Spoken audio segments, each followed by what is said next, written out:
Magandang hapon mga ka-happy hour. Narito ang mga balita para sa MBC TV Network News Update 3 PM edition.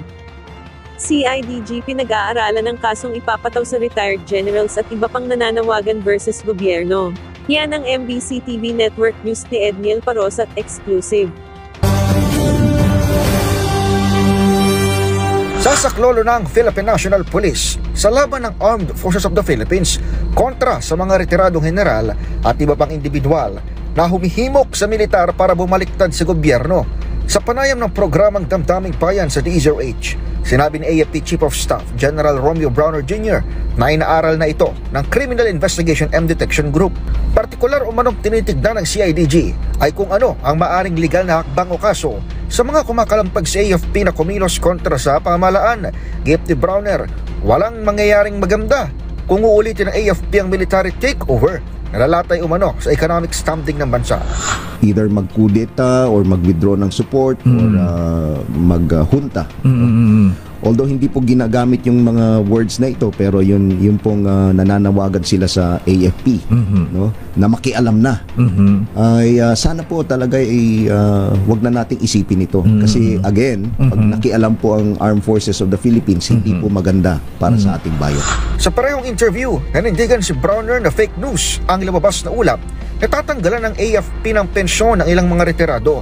Gayunman, sinabi ng AFP chief na posible lamang ito kung mapatutunayang guilty ang isang dating uniformado sa krimen, magabago siya ng citizenship, o tatanggi sa tawag na maging active ang status.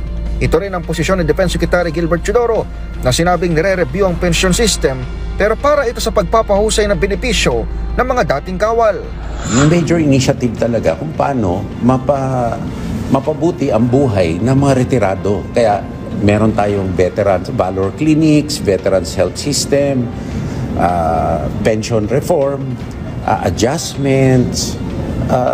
On the other hand naman, sa mga kaso na ganito na talagang lantaran, dapat i-prosecute ito at pag convicted, tanggal ang pension.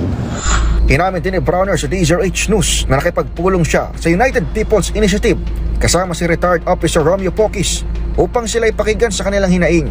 Gayunman, pinabulaanan ni Browner ang mga ulap na muntik nang mapatalsik si Pangulong Bongbong Marcos noong Setyembre 21, epekto ng naudlot na military junta.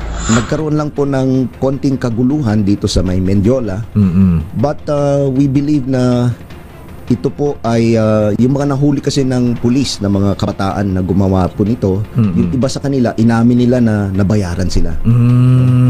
So kaya po naniniwala kami na hindi po totoo yun na muntik ng matanggal ang ating Pangulo noong September 21. Para sa MBC TV Network News, ito si Edniel Parosat, DZRH.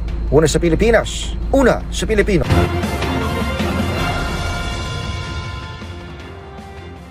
Samantala, nasa 5,000 na Police Assistance Desk inilatag ng PNP para sa UNDAS 2025. Bukod sa pagtataas ng deployment sa 31,000, nagtatag din ang Philippine National Police ng nasa 5,000 na Police Assistance Desk. Ito'y bahagi pa rin ng puspusang paghahanda ng pambansang pulisya para sa paggunita sa mga yumaong mahal sa buhay ngayong papalapit na UNDAS. Ayon kay PNP Public Information Office Chief Police Brigadier General Randolph Tuanyo, layunin nitong matiyak na mayroong matatakbuhan ng publiko sakaling mga ilangan ng tulong.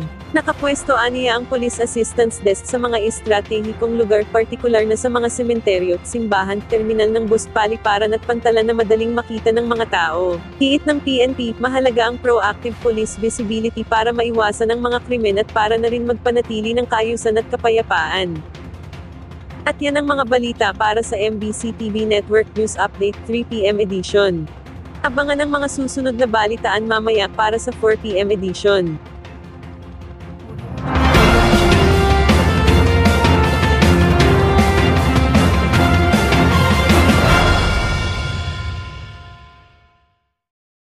Mga ka-happy hour, kung gusto mong manood ang mga balita sa MBC TV Network News Update, mag-subscribe sa aming YouTube channel, i-like ang aming Facebook page, at i-follow sa aming TikTok account.